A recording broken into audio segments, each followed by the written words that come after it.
All right, let's begin.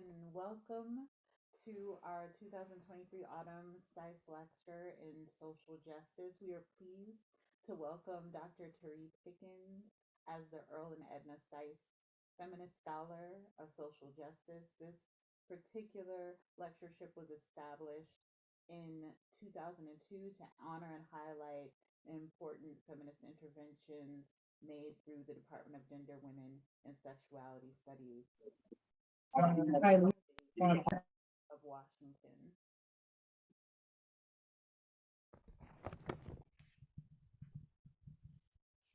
Dr. Pickens is a scholar, author, and creative writer specializing in Arab American and African American literatures, disability studies, philosophy, and literary theory. She earned her undergraduate degree from Princeton University and her PhD from UCLA. Pickens' research delves into the intersection of Blackness and madness, exploring the social and political dimensions of embodied experiences. She has authored significant works, very significant works, including Black Madness, Mad Blackness, and New Body Politics, narrating Arab and Black identity in the contemporary United States. Pickens has edited collections such as Arab American aesthetics, literature, material culture, film, and theater, and contributed to critical journals like Hypatia, Melus, and Disability Studies Quarterly. And as an educator, she teaches courses in Arab American and African American literature, encouraging critical engagement with topics such as race, gender, disability, and class. And if I can say, Therí Pickens is my sister scholar in poetry as well. She has a fantastic collection of poetry that's in the works. I'll let her tell you more about it if she would like to share about that. But she's a fabulous sister scholar, friend, poet. And so I'm so excited that she'll be sharing her work with us here today. Um, Before we continue, I would like to say that we do have manual captions. Thank you, Eva, for doing the captioning work here for our event this afternoon. I would also like to thank all the people from behind the scenes who are also helping, including Whitney Miller, who has been, you know, who has been our kind of rock, helping us with promotion and getting our technical support together, as well as Bobby Kindred, a PhD student here in the Department of Gender, Women, and Sexuality Studies, who will be doing some of the tech support from behind the scenes. Also, deep thanks to everyone over in disability studies, who, including Joanne Woyak, who will be joining us in our Q&A, and I will also introduce Dr. Woyak. Um, and also, thank you to Dimitri for helping us put together and making sure that our event had the captioning accessibility. So, of course, we would like to acknowledge that the University of Washington stands on the unceded land and territories of the Duwamish people and the Coast Salish people. Um, we also acknowledge that the University of Washington, the state of Washington, is also named from a notorious enslaver um, who was not only particularly violent in uh, the ways that he handled and dealt with with his human property, but also relentlessly pursued one Ona judge for much of the latter portion of his life.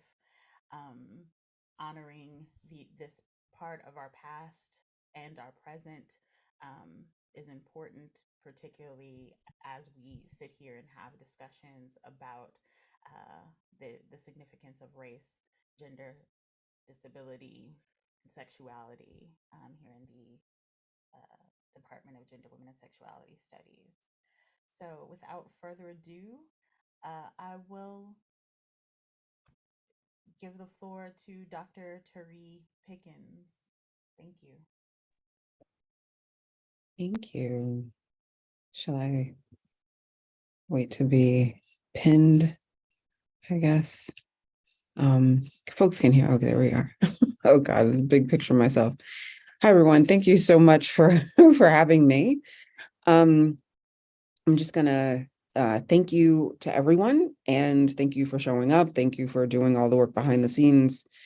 And I'm just gonna hop right in. This is new work. So keep in mind the sentiments of Erykah Badu. I'm an artist who's sensitive about my stuff. Okay, so here we go. It's entitled, Are You Okay? This is about Meghan Markle.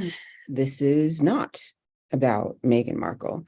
This might be about you. That it is certainly about me. I begin in a place of relative safety, well, as safe as one can be, writing about depression and suicide. So I begin with validation. I take seriously the fact of depression and suicidal ideation. It is as much a part of human experience as anything else. I refuse shame and self-deprecation, not just because they are hurtful, but because they are unhelpful.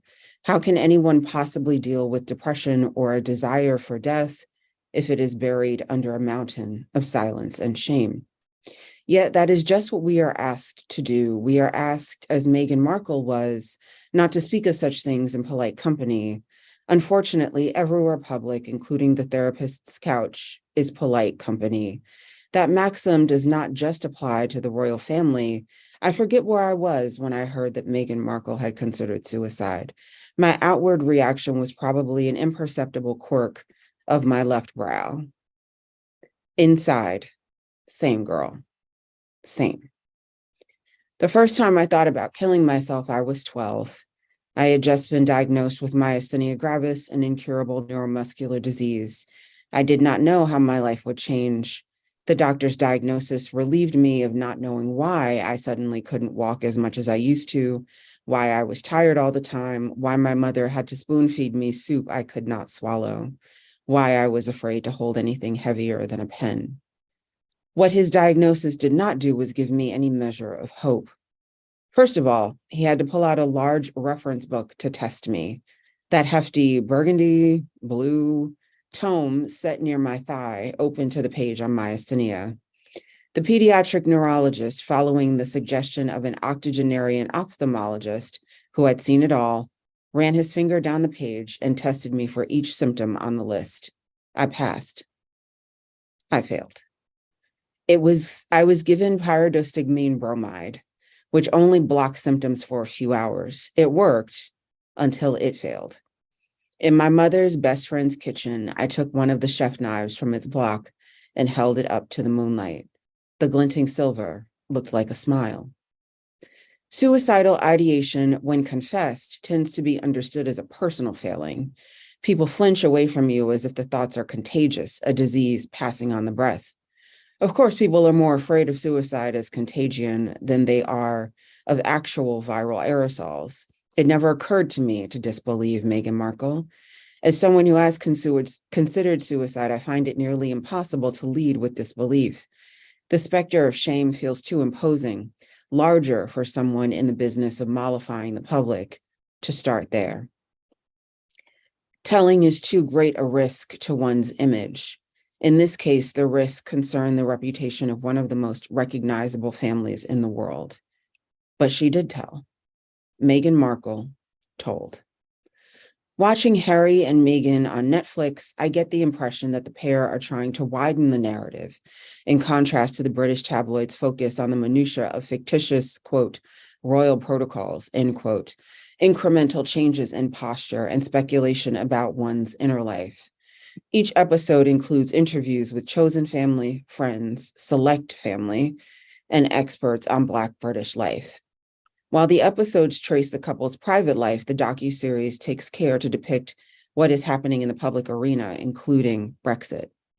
Their story is also spliced with that of Harry's mother, Diana, Princess of Wales, and her treatment at the hands of the British press, a harassment which led to her death. The docuseries begins with Nina Simone's How It Feels to Be Free as the preface to their love story in the first episode. Then they move to Meghan Markle's backstory in episode 2, providing information about her childhood, youth activism, poetry, and theater interests, now defunct lifestyle blog Tig, and her career as an actress. The third episode pans outward to focus on the relationship between the British tabloids and the royal family, while they also provide some of Harry's background, tracing his own anti-racist journey. The fourth episode details the wedding and the beginning of Meghan Markle's suicidal ideation and depression, describing how she was prohibited from discussing it or asking for assistance. That episode ends with Leslie Gore's You Don't Own Me. In the fifth episode, the docuseries goes beyond the screen to help viewers understand social media and the British tabloids as a set of machinery, churning out stories with Samantha Markle, Meghan Markle's half-sister, partially at the helm. Then they clarify when and how and why they begin to think about leaving. The final episode coincides with the beginning of the pandemic, detailing their rescue by Tyler Perry and their Oprah interview. The Oprah interview is bookended by an encouraging text from Beyonce Giselle Knowles-Carter, who writes that Meghan Markle was chosen to break generational curses. My God, I thought, how lonely. In the words of Beyonce herself, what luck. What a fucking curse. I admit my scholarly fascination with Afua Hirsch, the author of British, ish is in parentheses, and David Olusoga, the author of Black and British, my fascination with their assessments of how Meghan Markle as a concept functions within the British imagination. I balk a little at calling a human being a concept, but let's be for real.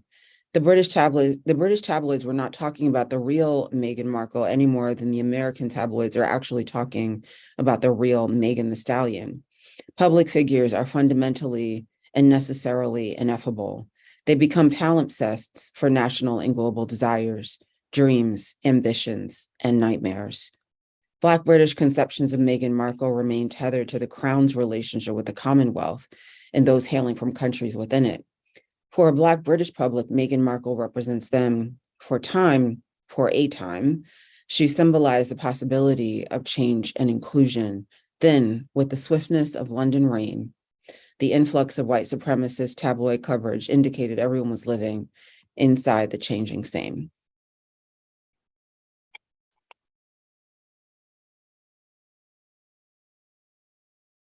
Even though the first 3 episodes foreshadow a discussion of mental health, episodes 4 and 5 of Harry and Meghan delve more into Meghan Markle's depression and suicidal ideation. Meghan Markle clarifies her own thought process, all the drama about her presence, all the difficulty with her father, half-sister, and niece, all the harassment. She found it, as anyone would, overwhelming. Harry notes with a barely controlled vehemence the racism in the tabloid coverage. She thought, all of this will stop if I'm not here. During overwhelm, one's thoughts can feel like a tape that plays over and over. They can also feel like a barrage. Either way, they are a kind of mental noise that feels both sporadically intrusive and constant. Suicidal ideation cuts through those thoughts with the sharp precision of a butcher's blade. The clarity of the thought may be one of the scariest aspects of the experience. Most friends and advisors comment on how low Meghan Markle gets, how obvious it was to them that she was not doing well. Harry laments that he became the institutional version of himself rather than the loving fiancé and husband. James Holt, their former PR spokesperson and current executive director of the Archewell Foundation, notes, quote, "People have asked me what the causes were. My view is it doesn't matter. I think that we start down a path of trying to get someone to justify why they feel depressed. That's a dangerous place for us to be. What you had was someone that was struggling and she needed more help," end quote. On the one hand, Holt is absolutely correct, indexing the practice of seeking to understand the origins of depression in order to reframe one's own story about oneself. Holt's comment seeks to reroute that process toward taking the person at their word and getting them the professional assistance, if not the personal assistance that they need. Holt's remarks also come with some degree of chagrin, embarrassed as he is about encouraging the couple to, quote unquote, play the game for the British press. As a PR professional, his job was to advise them on their public image, a duty that comes into conflict with his knowledge of how much Meghan Markle's depression was augmented by said public image. On the other hand, Holt's commentary assumes that suicidal ideation and suicide are personal phenomena. They are. They aren't. They are social phenomena. Suicide is a consequence of social pressures and circumstances. In 1897, Emil Durkheim wrote a germinal sociological tome entitled Suicide, a Study in Sociology. Current sociology students encounter Durkheim's work primarily as a methodological text, since his study indexes the underpinnings of sociology itself. Namely, the field takes for granted that society is not comprised of individuals, but groups, social groups. Another reason why current sociologists only use Durkheim's work for methodological reasons is because the 19th century text bases its ideas on wrong-headed assumptions regarding gender, race, class, and disability. Nevertheless, Durkheim's major point remains clear. Suicide results from a set of personal reactions to social circumstances, specifically the influences of social integration, that is, how well one fits into their society, and moral regulation, that is, how well the society controls and channels human nature. Just in case anyone else is confused by the idea of moral regulation, I hasten to add that moral regulation encompasses religion, but more broadly refers to social and cultural norms that influence the structures of society, including things like the economy, legislation, and the influence of social hierarchy. The 4 types of suicide correspond to failures of social integration and moral regulation. Egoistic suicide, which is not enough social regulation. Altruistic suicide, which is too much social integration. Anomic suicide, not enough moral regulation. And fatalistic suicide, too much moral regulation.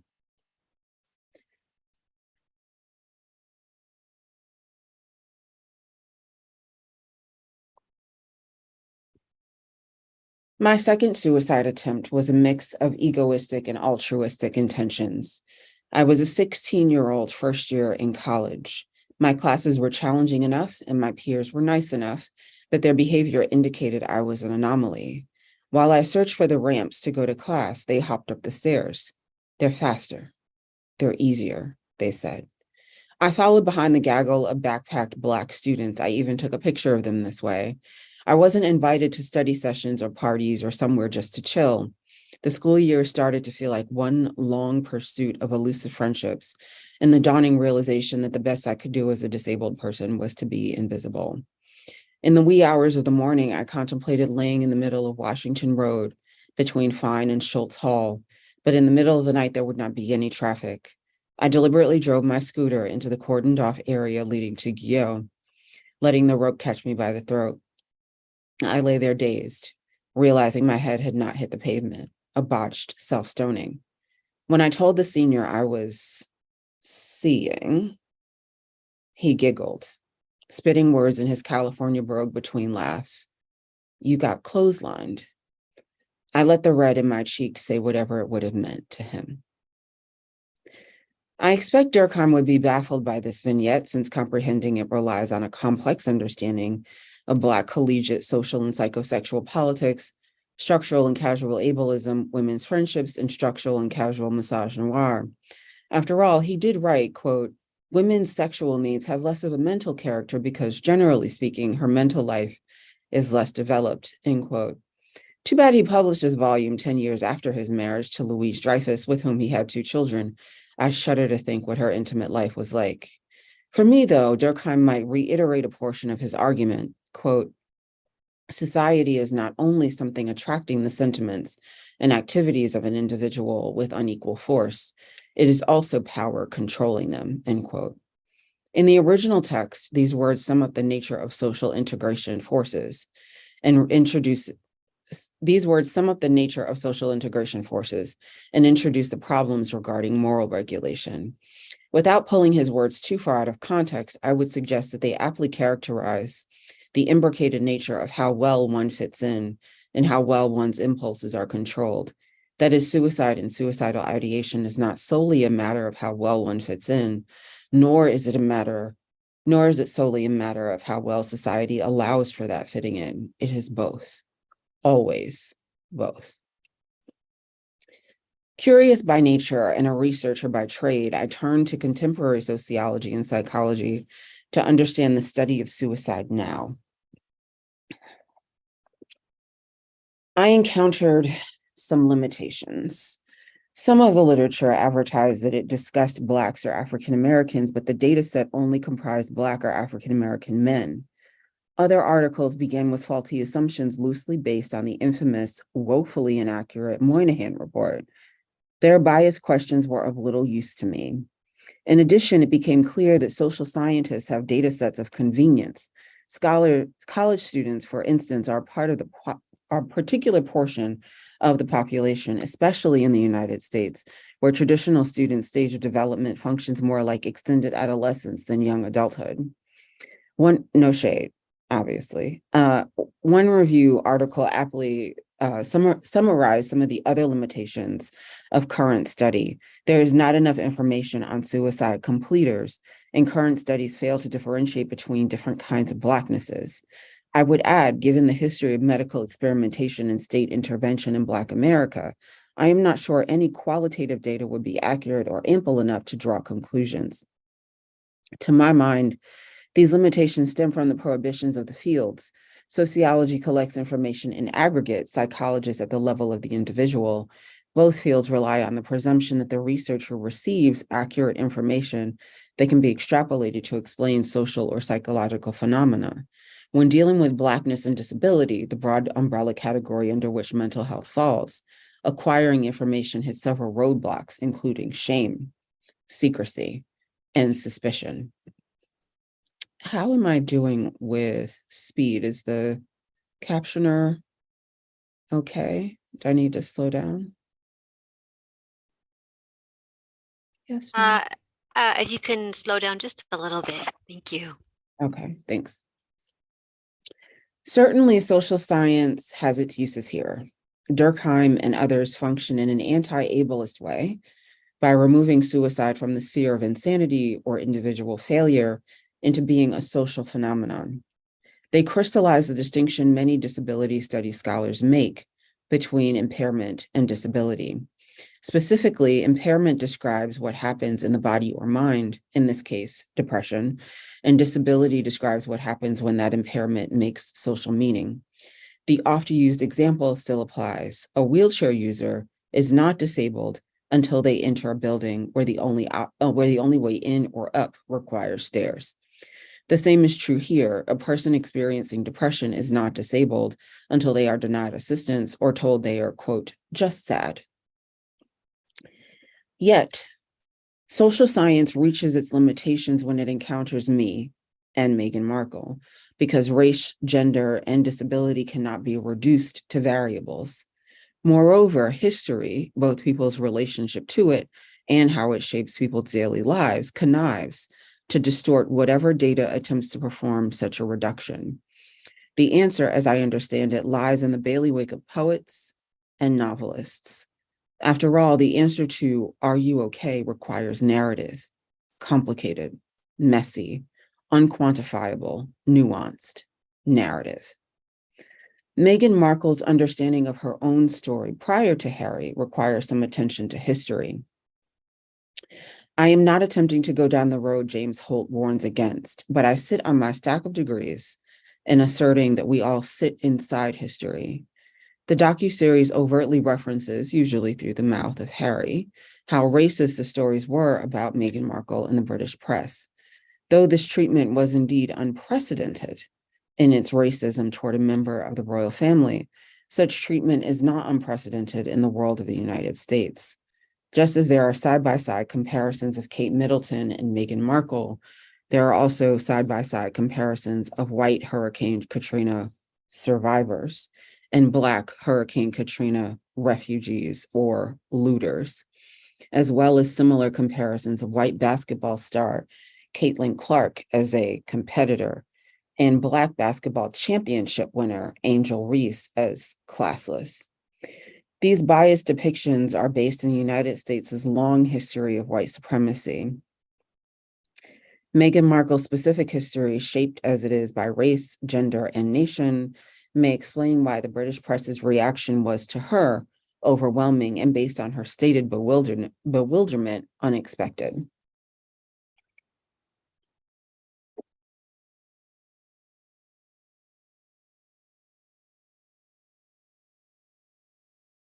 Meghan Markle's parents wed in 1979, only 12 years after Loving v. Virginia, the 1967 landmark Supreme Court case declaring interracial marriage between Blacks and whites to be legal. Meghan Markle was born 2 years later. Socially speaking, Meghan Markle is part of the Loving generation, a generation of mixed-race children whose parents' marriages were state-sanctioned. She also belongs to the post-Soul generation, those who grew up after the mid-20th century civil rights struggle, when integration gave racism a flimsy makeover. There are some mental gymnastics in those sentences, so I'm going to explain. I differentiate between state-sanctioned and socially understood, not because one is more legitimate than the other, but rather because the latter has a longer, uglier history. Mixed-race unions between Black women and white men have long been a feature of American sexual politics. American chattel slavery was a social, economic, and legal system that functioned for pleasure and profit. For some white male authority figures, enslavers, overseers, esteemed community members, pleasure coincided with profit, such that they raped enslaved women and continued to make money from their progeny. In the postbellum era, anti-Black racism required the production of cultural narratives that continued the social hierarchies of slavery. Paramount to this enterprise was the stereotype that Black people broadly, and Black women in particular, were lascivious and sexually profligate. Such narratives allowed for the rampant lynching of Black men, supposedly because of their rape of white women. Ida B. Wells Barnett's journalism in her book, A Red Record, gives the lie to the idea that white womanhood was in jeopardy at all. Instead, lynching and the subsequent destruction of Black communities stemmed from economic jealousy of thriving Black communities. These narratives about Black sexuality and the threat of white mob violence undergirded the relationship between Black domestic laborers and their white employers. Being a Black woman domestic in a white home put a Black woman at the mercy of her white male employer's sexual advances and her white woman employer's unfounded fears. This is also why the help is bullshit. I feel like I need to insert that here so that everybody is clear on what my position is. Okay. In the wake of integration, the post-Soul generation has had to wrestle with the same narratives, even though the packaging changes. That is, white supremacy does not always surface in the spectacularity of an auction block, the use of racial slurs, or a lynching. Sometimes it appears in the adverbs and adjectives used to describe your relationship to your baby bump. Sometimes it's a brooch. The same structural white supremacy and anti-Blackness remains even with the patina of happy multiculturalism. This longer, uglier history is often erased in the triumphant love stories about the parents of the Loving generation. Even if those relationships end, those couples are understood as part of a vanguard who boldly follow the calling of their hearts. Unfortunately, romantic choices in sexual politics are more complex. Specifically, they cannot be cleaved from the economic, social, and political circumstances surrounding them.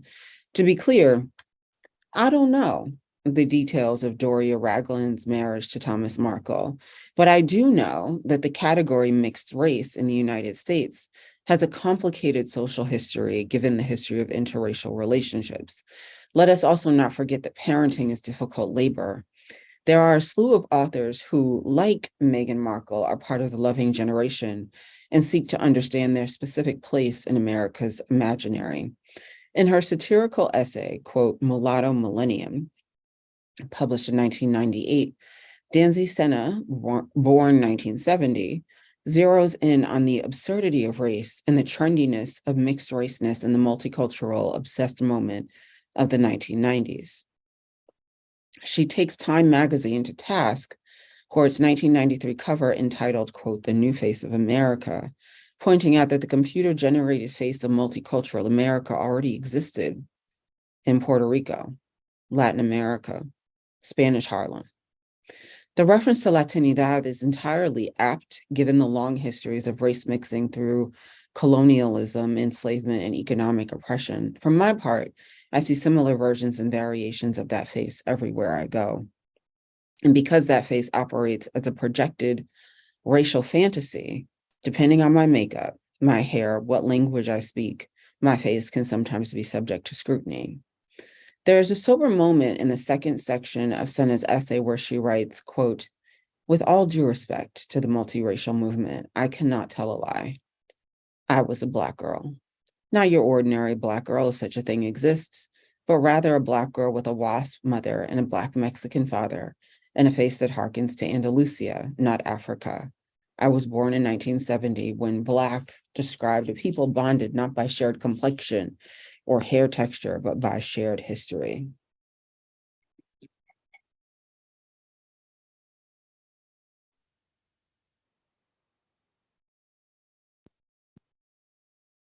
Senna situates her Blackness within a specific time and space, Boston, circa 1970s. Yet her Blackness is not unique to that time and space. The institutional racism they gave us redlining kept on giving all over the country, even in California. When the Harry and Meghan docuseries focuses on Meghan Markle's childhood, they take care to clarify that she was raised in Los Angeles, not Compton. The difference between zip codes is largely about race and the cultural imagination. In the early 1990s, Compton emerged as part of the map of Los Angeles in connection with the LA uprising and the rap group NWA, specifically a new subgenre of music entitled gangsta rap. Los Angeles, on the other hand, retains its long reputation of glitz and glamour as a Sikh cityscape of dreams. In the words of the vagrant, played by Abdul Salam El Razak from Pretty Woman, "Welcome to Hollywood. What's your dream?" For her part, Meghan Markle is fixated on the issue of accuracy. Her attention there struck me as an odd focal point, as Compton functions as proxy for the doxic seduction of believing Meghan Markle was from a place like Compton, the deindustrialized urban inner city landscape of Black poverty, abjection, and pathos. The British tabloids were not simply refusing to learn American geography. They understood Compton as synonymous with a particular kind of deviant and dangerous Blackness that threatened the pristine image of the monarchy. They refused to understand Meghan Markle as similar to other mixed-race stars and public figures like Halle Berry, Mariah Carey, Lenny Kravitz, Lisa Bonet, Jennifer Beals, Alicia Keys, Rosario Dawson, Paula Patton, Rashida Jones, Tracy Ellis Ross, Slash, Maya Rudolph, Zendaya, Amanda Lestenberg, both Key and Peel. There's an entire galaxy of mixed race stars in Hollywood, but Meghan Markle does not situate herself among them. If I am honest, I found myself baffled by her sense of herself. Quote, "I was always treated as a biracial woman," suggests that she, when examining the details of her life, does not view how Blackness operates in the public's perception of her. As a student of Black literature and culture, I did not, and still don't, understand how a young woman who lived among her maternal grandmother and uncle from Ohio did not or could not articulate how Blackness shaped her life. Interpersonal contact with Black members of one's family usually provides clear insight into the inner workings of structural racism. The literary critic Barbara Christian is correct. Black people theorize in the everyday, including narrative forms like the stories we create, the play with language, and the dynamism of interaction. For that matter, interpersonal contact with one's white relatives would provide a distinct but instructive experience regarding whiteness and how it operates. In Harry and Meghan, Meghan Markle does not think through how she was tokenized at her school, Immaculate Heart, how her curly hair, darker skin, and quote unquote activism was read as an unobtrusive, palatable Blackness. After all, she advocated broadly for women in relation to household work, not for a change to the conditions that fueled the LA 1992 uprisings. That was not mixed raceness at work. That was Blackness, more specifically the anti-Blackness of tokenism. Part of me suspects that the child and adolescent Meghan Markle prioritized her identity as a divorced kid who simply wanted to belong. All other difficult aspects of the experience, including racial difference, were subsumed under that trauma. Perhaps her aloofness is a consequence of being numb.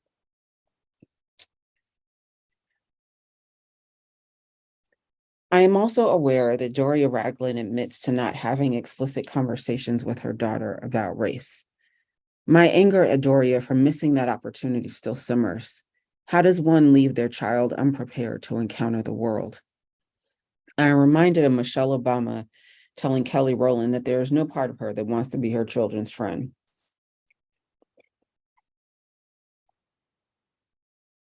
Because there's so much of parenting that has nothing to do with them liking you. In my household, that included very difficult conversations about who I was in the world and who people would perceive me to be. I want to sit in my discomfort with my anger at Meghan Markle as well. Just want to sit there for a few seconds.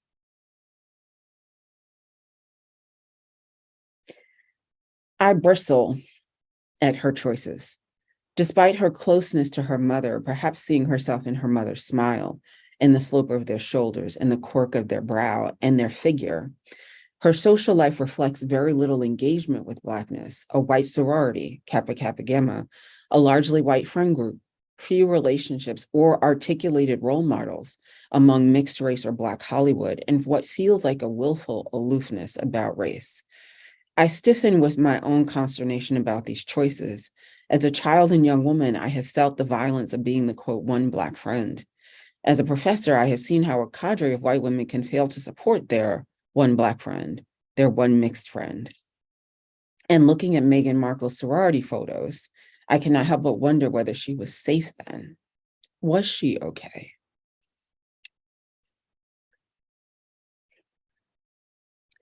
The surety in one's own identity tends to be slippery in narratives about mixed race identity in the United States. The trope of the quote unquote tragic mulatto/mulatta mobilizes the antiquated term for mule to devalue the identity of mixed race people. In addition, that anti-Black literary and filmic trope requires that the mixed race person die, since they supposedly cannot ever assimilate. The underlying premise is that Blackness is to blame for the outsider status of mixed race individuals. An oft-repeated refrain for this trope continues into the present. Quote, I do not fit in anywhere, end quote. Based on Meghan Markle's Elle magazine article, she voices this refrain. The article's stated purpose is to provide a window into Meghan Markle's experiences as a mixed race woman. It is part personal story, part advertisement for Suits.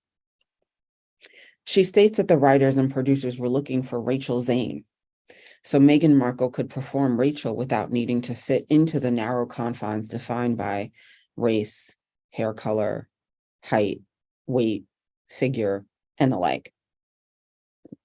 I just want to pause here and kind of be like, you know, Rachel Zane was never going to be a thick woman. So we kind of have to deal with Hollywood in that way as well. Meghan Markle's article provides anecdotes about people misunderstanding her or solely understanding her based on race. The questions, what are you and where are you from? Or obstinately, where are you really from and where are your parents from? Are staples of mixed race narratives. Meghan Markle's article is no different. She details several moments when she navigates the, quote, verbal dance. The startling encounter with racial opprobrium, the N-word, is also a hallmark of mixed race narratives. Her Elle article is no different there either, except that for a lot of narratives, that encounter with racial slurs tends to occur much younger than Meghan Markle's college-aged encounter. At times, the encounter with racial slurs is not as spectacular as being publicly called negative things. It can be as simple as noting the differences between one's own treatment as mixed race and that of one's putatively more legible, more racially legible kinfolk. It can also be the use of the N-word as an in-group term of endearment. Regardless, the mixed race narrator tends to have a racial awakening at the moment of encounter and makes decisions about how legible they wish their body to be. and how often they will speak for their body. Typically, the decision to speak for one's mixed race self occurs around the area of box checking, or choosing a parent, or choosing a friend group. Oh, I've lost my place. Okay. This part of the narrative generally points to the desire for self-determination. Meghan Markle's Elle article includes a box-checking moment in 7th grade where she's told by a white woman to check white. She leaves the question blank. I do wonder whether it was filled in for her later by some supposedly well-meaning adult. The article ends with her determination. She draws a straight line between herself and her formerly enslaved ancestors who were choosing last names. She draws that line to forge her own path. I often receive these kinds of reflections on mixed raceness in my classes, ones that know enough to mobilize certain parts of history, but do not capitalize on the availability of complication in how much, how often, and how intimately history caresses the present. Let me return to Danzy Senna for a moment.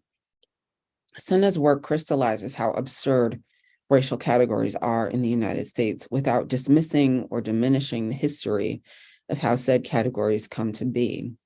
Senna's second novel, Symptomatic, published in 2004, follows an unnamed narrator through her experiences with her first job.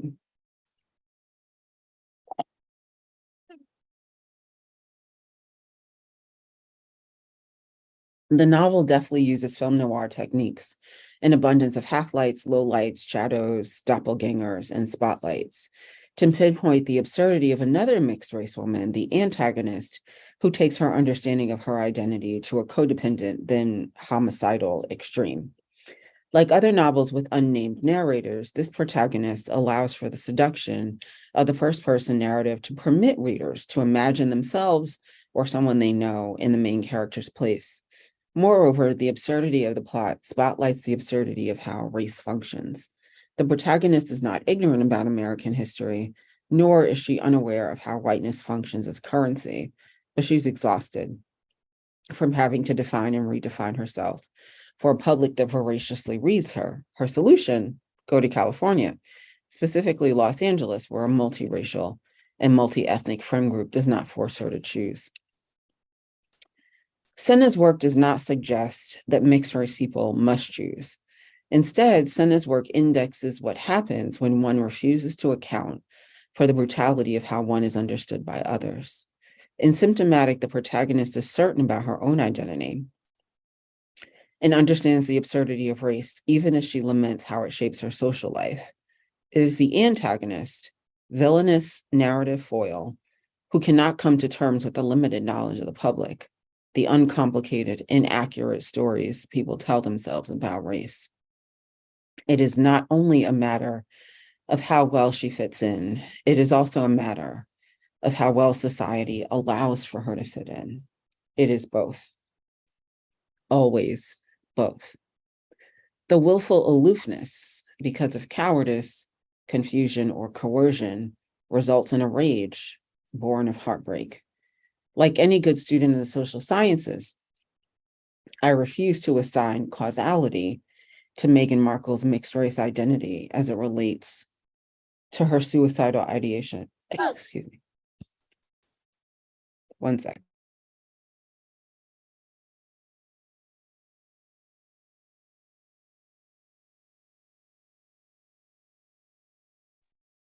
I do see a correlation, though, between the British tabloids' white supremacist coverage and how ill-prepared Meghan Markle was to face racial discourse. I do not have a neat ending to this. I do not know if Meghan Markle still sometimes contemplates suicide. Perhaps for her, as for me, the thoughts are like an echo, the sound decreasing the further away one gets from its origins. What I know for sure is that a few people will probably read this and think, same. A few people will probably read this and put as much emotional distance between themselves and this writing as possible. Somebody might seek their own answers in history, fiction, or film. Somebody might get comfortable with there not being any satisfactory answers. When I wrote this, it was spring, and there is nothing as beautiful and as terrible as a new beginning. Thank you. Thank you so much. Oh, B, I can't hear you. Is this There we better? go. Can you Yeah. hear me? Thank you so much. Just lifting my hands and clapping over here. I see all the claps Thank you. Thank in in our digital audience. I want to invite. Thank you, John Woyak.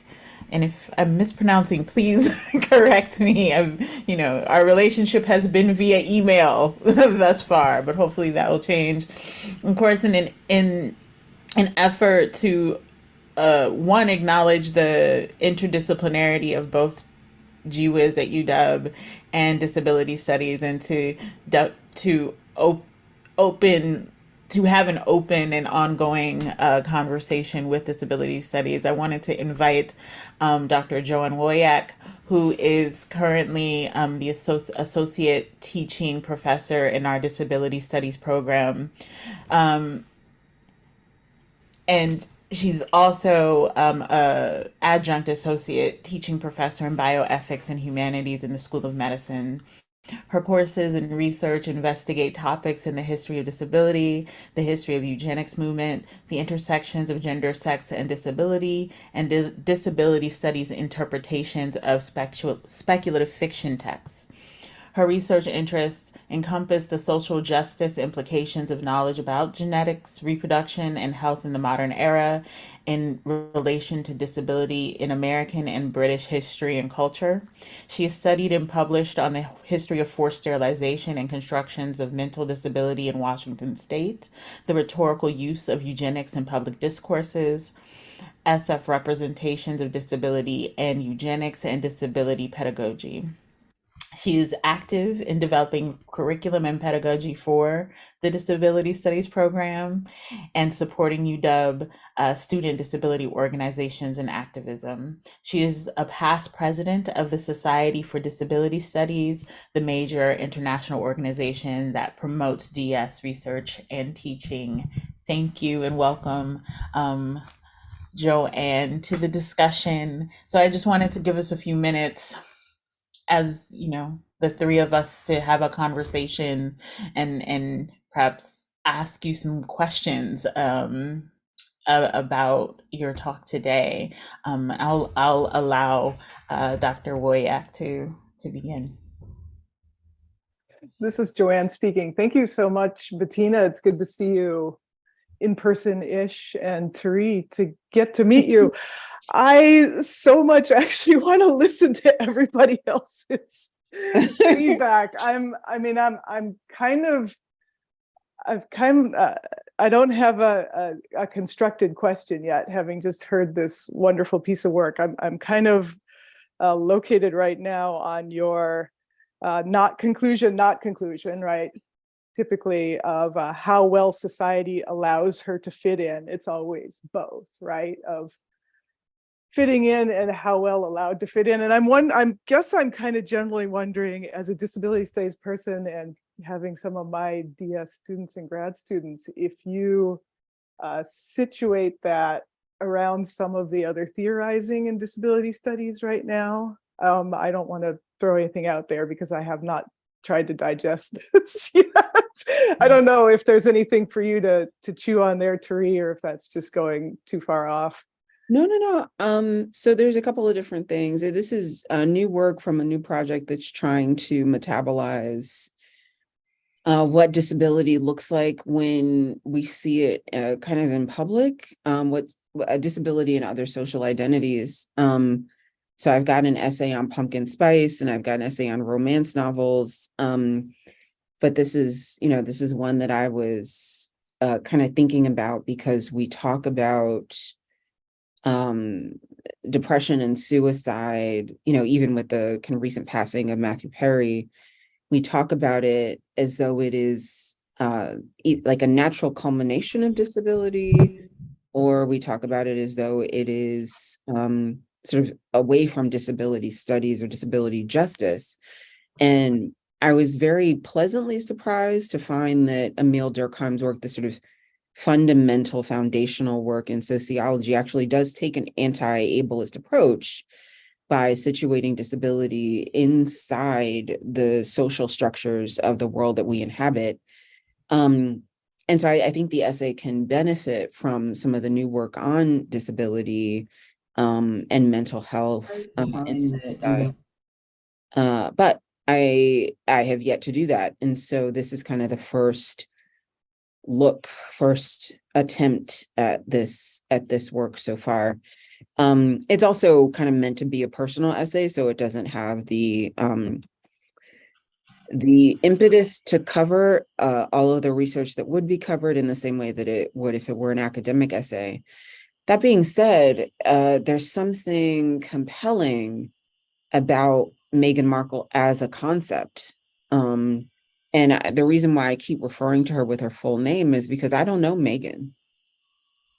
I know Meghan Markle, the same way that the president of Bates College, his name is Gary Jenkins. I don't know Gary. I know President Jenkins, right? These are public figures. And as such, I think they take on many things that we give them. And in the case of the suicidal ideation, people were questioning it in a way that I found odd. Oh, she must be such a good actress to pull this off. I'm like, this is not something anyone says. They are still trying to be a working actress or still trying to do their job. All right. This is something that actually can be quite harmful. And so, I have my own trepidations with putting this out there because it includes portions of my own story. And so, there's a degree to which this conversation, I want to take it as an essayist in ways that are exploratory and needfully diffuse. So pulling heavily from disability studies, pulling heavily from Black studies. Barbara Christian, as always, makes her way into my work. But also trying to imagine what this conversation might look like if, I were in the grocery store, I think the grocery store aspect, the tabloid quotidianness of this kind of conversation, I think is really remarkable for the ways that a response to a public display of suicidal ideation would look. And so I'm wondering if you could speak to the kind of racialization of that more specifically, because, okay, so these are the things that are swirling in my head about that, Yeah. right? Is the way that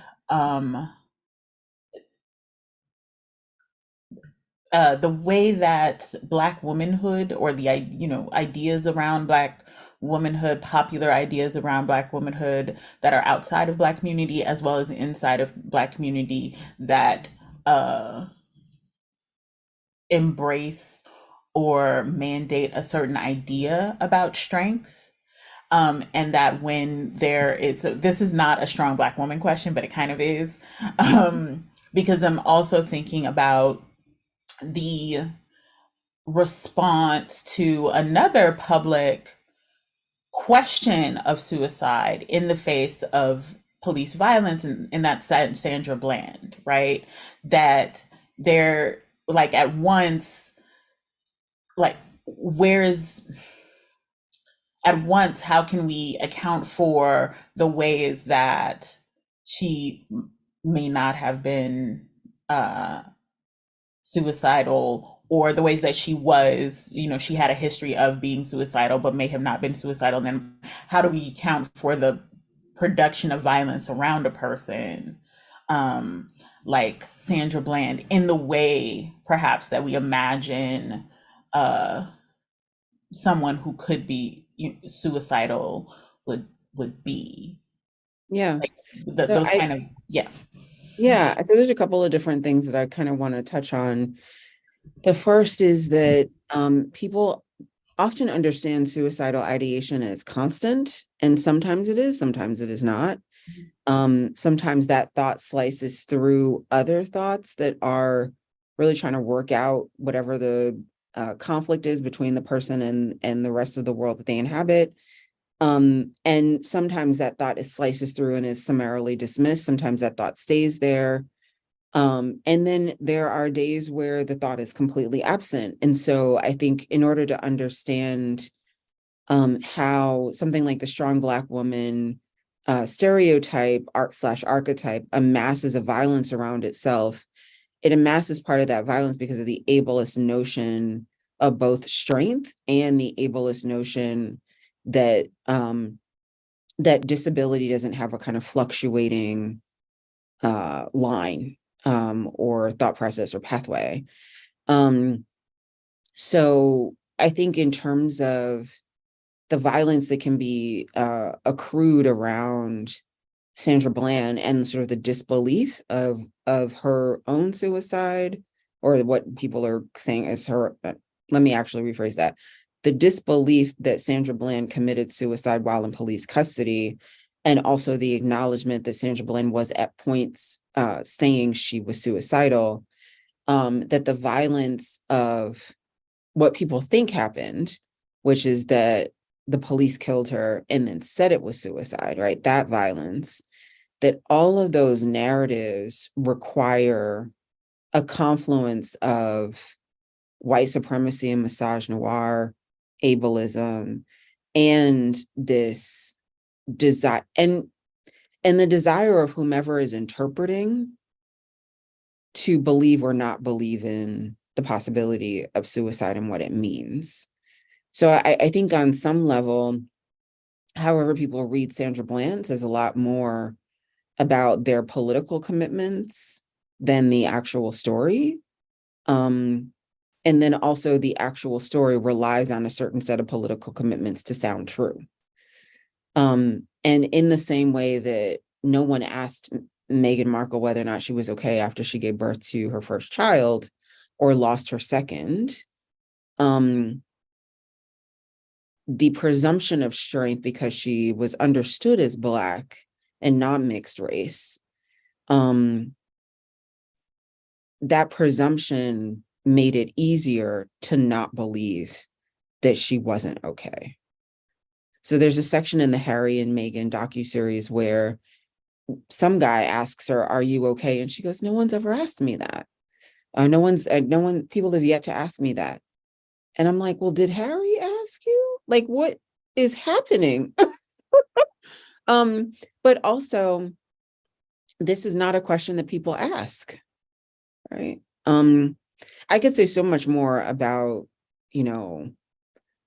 the way that folks get interviewed and how that as a genre has shifted. We don't have the sit down Diane Sawyer, Barbara Walters, Oprah kind of interviews anymore. Like the current Oprah interviews are largely performances, right? And they're not really meant to reveal anything new. So like that interview thing where she's asked, "Are you okay?" It was actually a throwaway question. But because she latched onto it because she wasn't okay, it becomes this flashpoint for certain people to be in league with her as a mother, as a new mother, and then others to disparage her as a Black woman who should never not be okay. That's also a rambling answer, but Yeah. I feel I mean, it's great. It was great. I also want to remind our audience that's in the Zoom space that you can ask questions and we will yes. try to get to them as well. This is not just our show, so please Yeah. do use the Q&A option. If you're on YouTube, there is also a chat option there. We can look and see about your question and hopefully address it.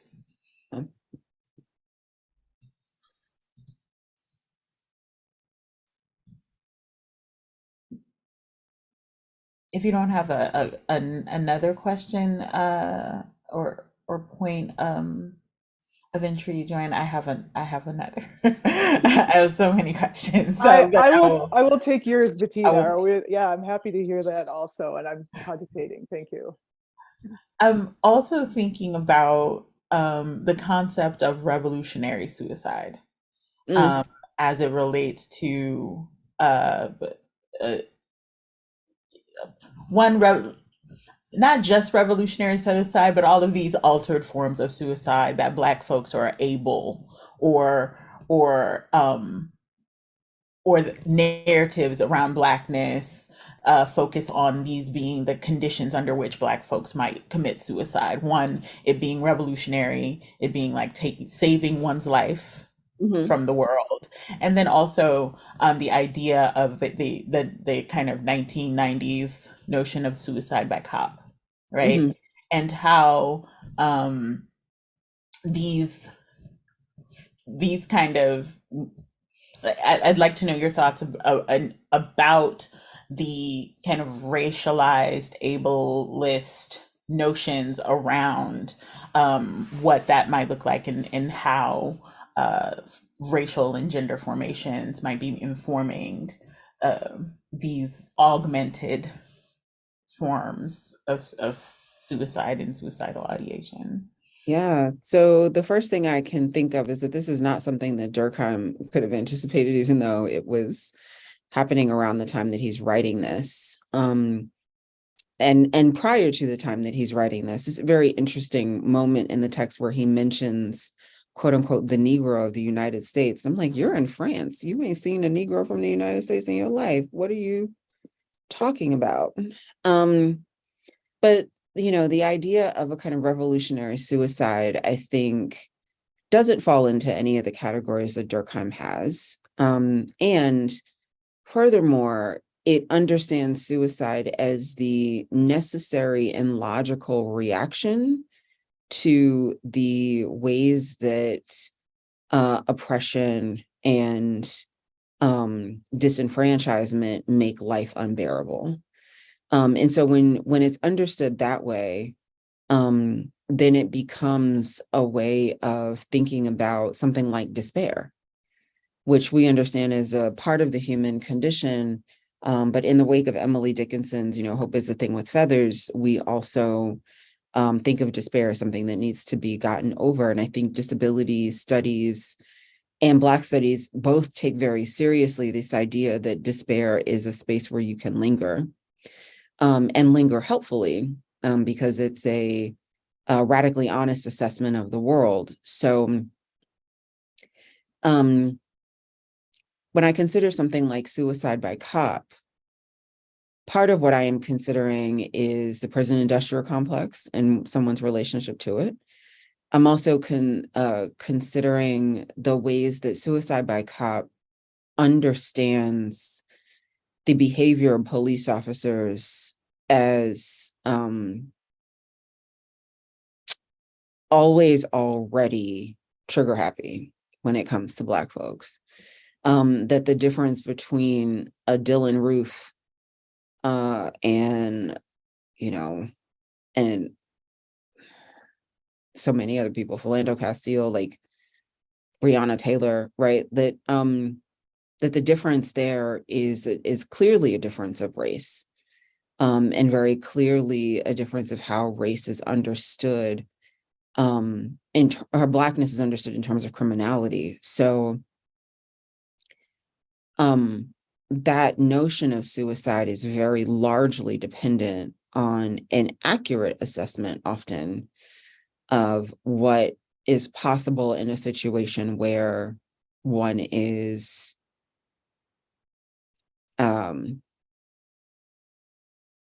one has as another option being taken into custody and being beaten and living through that, right? Especially since on the other side of it, the understanding of suicide by cop is that you are actually escaping a space of disenfranchisement and despair, that made the conditions of the present situation necessary, right? When I think about revolutionary suicide, I am forced to consider the self-immolation that happens that begins the quote unquote Arab Spring, and the man in Sudan who set himself afire in order to create media frenzy around Sudan currently, since much of the media is focused on Gaza. So it's not just Black American notions of this, but also Arab and Arab American notions of this that are influencing me. And I think part of the desire or the understanding is one of linked fate, one that people of the global majority understand themselves as, you know, my liberation is bound up in yours, my freedom is bound up in yours. I will sacrifice myself to create this freedom for a large group. And so in that way, it becomes, again, a logical option in the face of large scale wholesale degradation and despair. There's a masterclass with Professor Cornel West, where he asks, you know, what is it to be a two-legged featherless creature with linguistic capability born between urine and feces? There's so much more that he says, but I can't remember the whole spiel. And that question, kind of what does it mean to be human? You cannot take the joy or the kind of slightly discomforting things and erase the pain, right? Or the things that are not just slightly uncomfortable, but like deeply disturbing, right? And I think folks are attuned to the complexities that where joy and pain kind of reside. But ableism makes folks unwilling, I think, intellectually speaking or personally speaking, willing to go to the places where they can actually just sit with despair or pain, because we've been taught that it is anathema to human existence, that our highest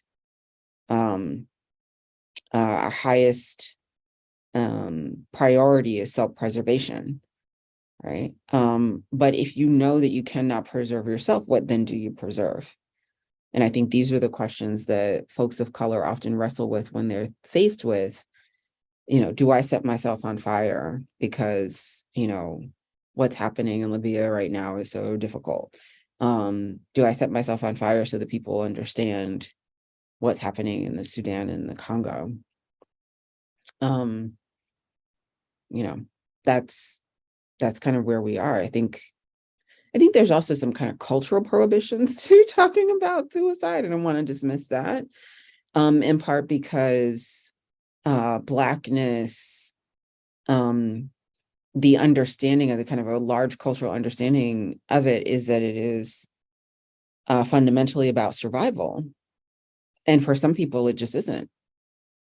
And so the cultural prohibition, the talking about suicide or thinking about suicide, means that when it is thought about, it is kind of salacious or used as a plot point, sort of, you know, e.g. every Tyler Perry movie ever made, or it's understood as a thing that you get over with, you know, kind of the version of a prayer in Christianity that's basically spell casting, right? It doesn't include things like therapy or community or, you know, the things that are helpful, or the kind of prayer that results in a changed understanding of oneself, as opposed to the kind of prayer that's like, God is a genie and I wish for this to happen. Like, it's a very different understanding of spirituality that takes seriously depression and suicidal ideation. Yeah. Thank you. Joanne?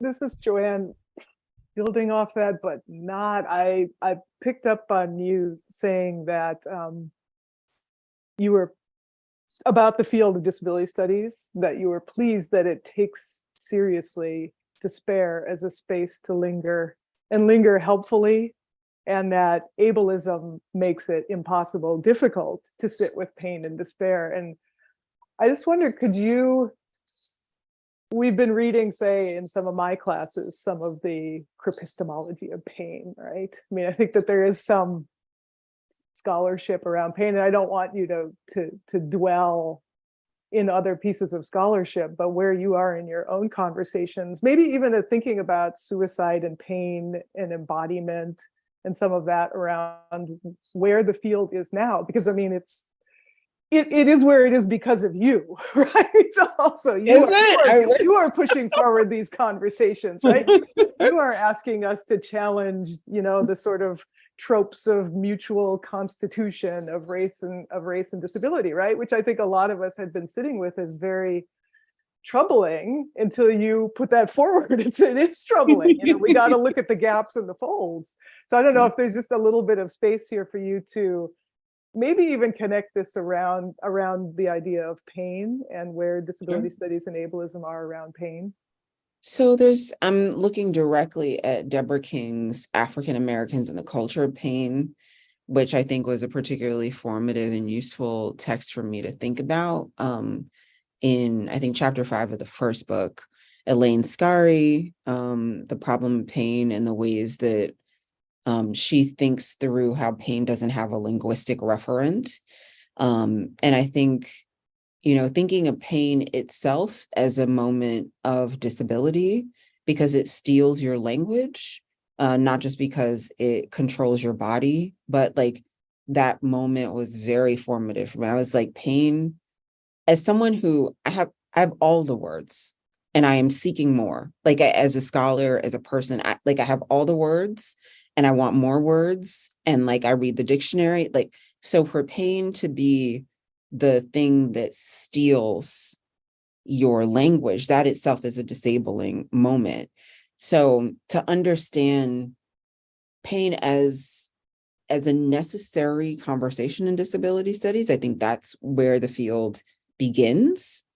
And I think something like feminist queer crip, while I don't think that there's an explicit discussion of pain in there may be one or two. I think taking seriously the fact of things like loneliness, and the ways that psychological pain is not, is a part of the human experience that comes with impairment. And I'm just going to turn here to my section of the self that is disability studies, like right here. There's the issue of where pain comes in terms of like epistemologies, but also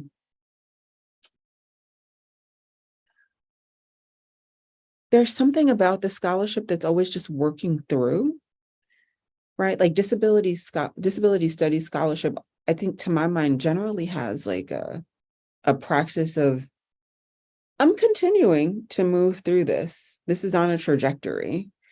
I didn't think about, say, for instance, my career as long until I started really engaging seriously with disability studies. Because disability studies was like, yeah, this one book does this thing, or this one article does it, but we move it incrementally forward. And I think that is also the field's attitude toward pain and things like anger and things like loneliness and even things like joy, that we are consistently on a path of working through and sitting with, and things are necessarily slow and uncomfortable, and necessarily uneven, taking seriously things like power and privilege. So the under medication of Black folks, now thinking about physical pain, the under medication of Black folks and like the over medication of white folks, right? And this sort of like, and where class intervenes, right? And where gender intervenes, right? So being forced to endure a colposcopy, which is a gynecological procedure without anything but Tylenol. I beg your pardon. You're not going to clip a part of my cervix and I not feel it. Like, paracetamol is not going to cut it, right? Or if you have ever had sexual trauma and you cannot endure a pap smear because of the psychological pain / physical pain that accompanies it, the solution is to put you under and then do the procedure, which is a reenactment for some people of exactly what it is they are running away from. So there's a way that, these fields try to just sit with the fact that that is a deep irony that seems to have very little solution available other than the solutions of community, therapy, and kind of thinking of oneself as in process.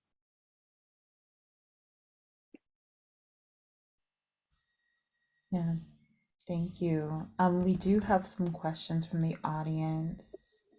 Okay. Um, Not First, that I didn't like your questions, but yes, I'm excited about these. one from Wilhelmina Kobe Oyster. I think they're quoting from Black Madness, Mad Blackness. Here Mhm. you say, by virtue of their incomprehensibility and socially unacceptable nature, morally reprehensible behaviors, lynching, hate crimes, sexualized violence, ableist violence, etc., associated with oppressive ideology must be accompanied by madness. In these instances, madness becomes shorthand for explaining away or excusing unethical or outlandish behavior. I'd like your thoughts on situations where madness is socially unacceptable but not morally reprehensible or violent, when madness is used to explain socially violating behaviors which are not morally wrong. I think a pertinent example here is fork theory. For anyone who doesn't know, a mental health term which refers to the number of forks or problems someone can deal with before they have an uncontrollable emotional response. If someone reaches their limit or for forks with a seemingly small or insignificant issue, they still have hit their limit. Microaggressions, requests, and small negative interactions can all build up over time. How does madness apply to the societal perception of someone who behaves outlandishly but not violently? No, that is a really good question. In that particular space inside the text, I'm trying to reconcile the ways that white folks are understood as like mad when they do something violent, as opposed to like following the logic of white supremacy, right? Or like not crazy, right? Just like that there's a deliberate decision. I thought a lot about Dylan Roof for so many different reasons. I am an AME church member. Um, I um I love Burger King. I thought it was a violation of my private space that he was taken there after his arrest. And Mhm. also thinking about his own statements where he was like, I know what I did and I did it deliberately. But people kept saying, oh, he's crazy. He's not crazy, right? He was very deliberate. So that's what I was working out in that section of the book. I think the question that you have here, um, uh, caller, is Yeah. is a very different one, but also I think a really valid one. Because if someone is understood as autistic, for instance, and they reach their limit with texture, sound, smell, difference, change in routine, etc.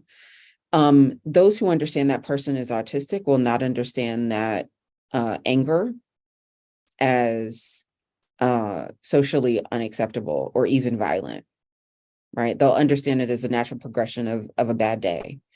But those who do not have to figure out how they're going to reconcile what they know and what has just happened. And so if they don't know anything and what has just happened is that the person was, somebody tried to put a scarf on them and it was the wrong texture or something, they don't understand what has happened. And so madness then has multiple valences depending on who's in the room. And so madness then becomes actually a very useful lingua franca to describe how to resolve that situation and also how to take care of that person. Right. So if someone is behaving outlandishly and there is no explanation for it, if you understand it as a kind of madness that requires soothing, you can then intervene. Or if, there's a lot that's on the internet, maybe it's just my algorithm, about introversion and how introverts will, be out, and then suddenly you wonder where they went, right? And that is also a kind of socially, generally speaking, for some people, a socially unacceptable form of behavior. Like, you're supposed to say goodbye and you're supposed to stay till the end, or you're supposed to stay for 30 minutes. And introverts are like, I've got 15 minutes in me, right? So madness then as a lingua franca for understanding the discrepancy between what the expectation is and what the behavior is can either be closed, right? That madness can close that gap by suggesting that we need to expand our understanding of socially acceptable. Or it can widen that gap by pinpointing the ways that society was never meant to encompass this person's experiences. Both of those, I think, are anti-ableist ways of resolving it. People have other ableist ways of resolving it. Folks get kicked out of community. Folks get written up by employers, etc. So, I think also it need be said that for those who are following an ableist logic and thinking about madness as a violation of social norms, that they do understand those violations as violent. So this is also, I think, dependent on who's in the room. But I think madness there can close the gap and also can explain why that gap is there. Thank you. We have another question from an anonymous participant. Do you feel that neoliberal understandings of blackness and madness have forced them to be imagined as separate, or that there is an even stronger idea of black and mad as almost one and the same? And there's a caveat here, I think, not almost one and the same, but exactly one and the same. Neoliberal is very slippery discourse. And so, like, yes to both.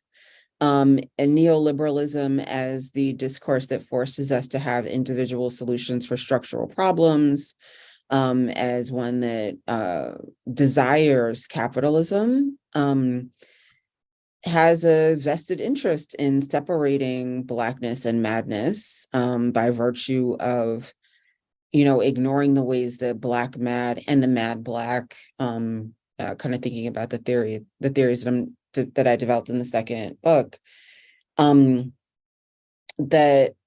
the black mad and the mad black tell us about structures.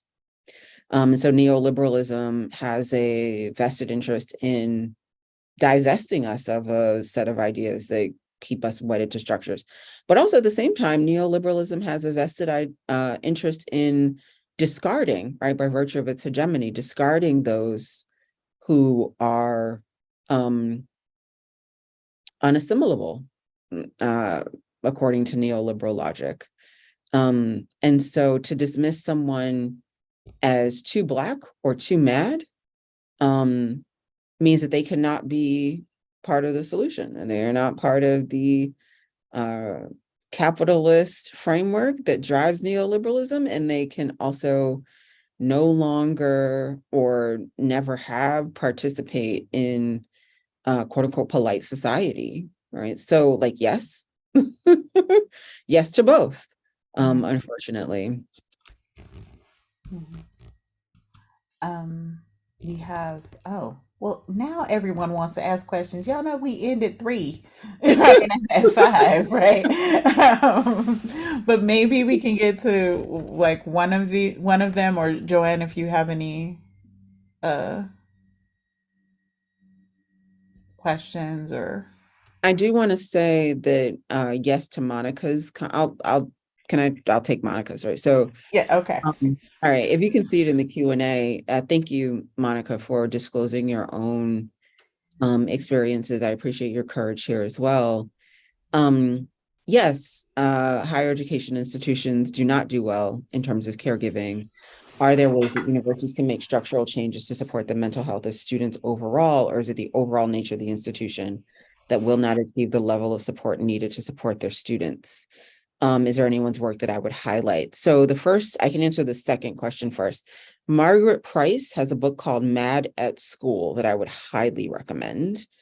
And some of the structural changes that she advocates for require things that are pipeline issues. So you need people who are trained to deal with folks at the stage of development that they're at as college students. And also you need folks who are trained to help students of the global majority deal with some of the issues they face at some of these predominantly white institutions and also at HBCUs.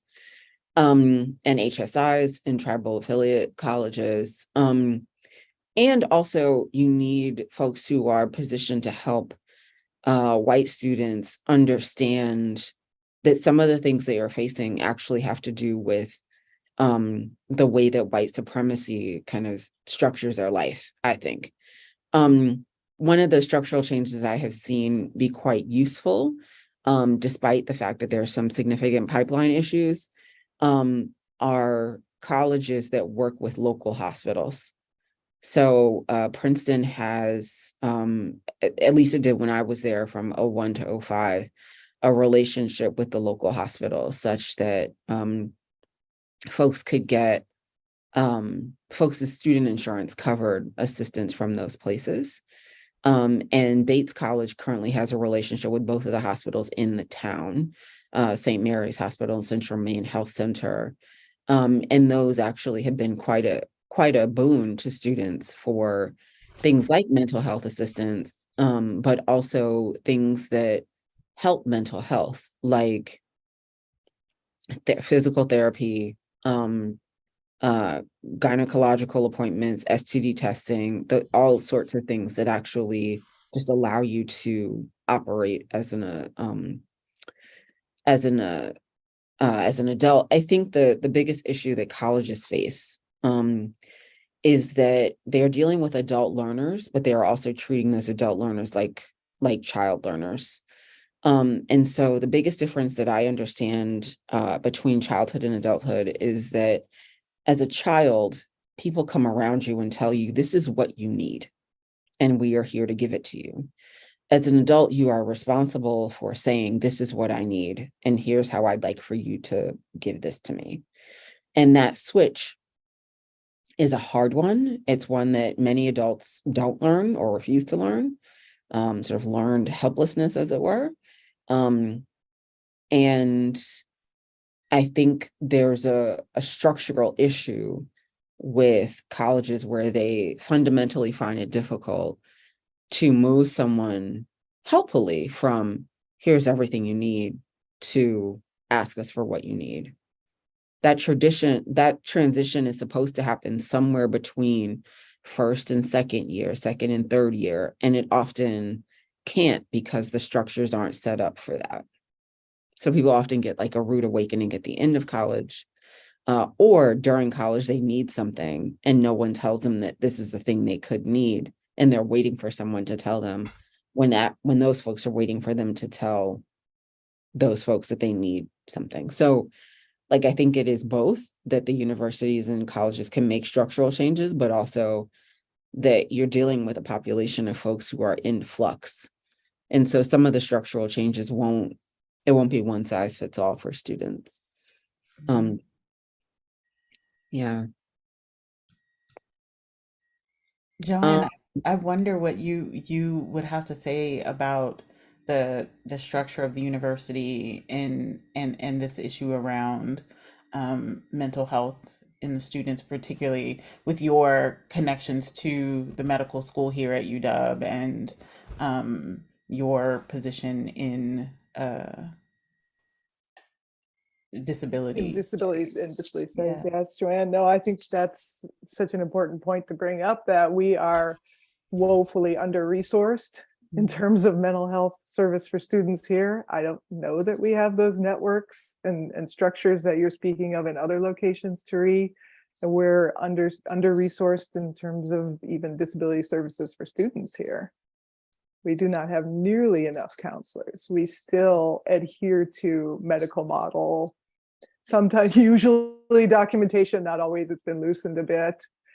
So we're still on a curve here. Yeah. And we have this last question, but I know we're out of time, so it's up to you if you want to answer this. It's from Isaiah Hines. You see it? Yeah, this is a question about risk, and where Black madness sits in creative and professional spaces. And my best answer is to read Octavia Butler. I feel like that is the answer to many different issues, right? If you want to understand something and all of its complexity, right? One of the reasons why people are so often disappointed by Butler's novels is because she never gives you as the reader what you want. She's like, these characters, like you're yelling at them. What are you doing? Why are you doing this? Why are you making this decision? This is wrong, right? There's not a character in her oeuvre that I do not have beef with for something that they've done.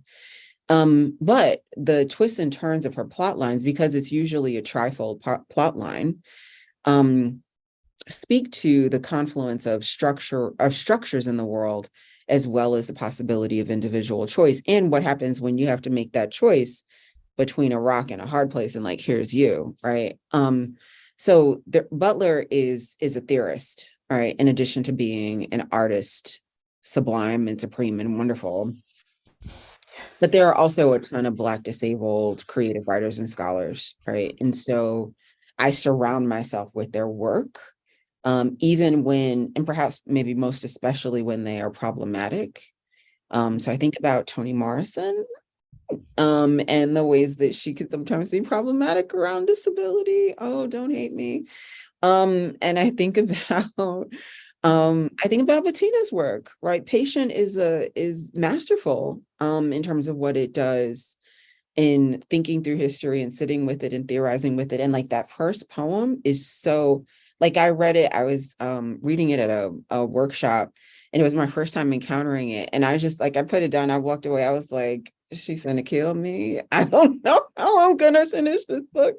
But it was devastating in its beauty. And I think there is something about the way that in the in Blackness and disability, there is joy, there is beauty, there is possibility, and there is possibility because of Blackness and disability, not always in spite of it. And so I think those artists and creative writers and scholars navigate, help folks navigate. In terms of other people to look, I'm just going to scan my bookshelf. I think, like, there's Audre Lorde. There's Cancer journals.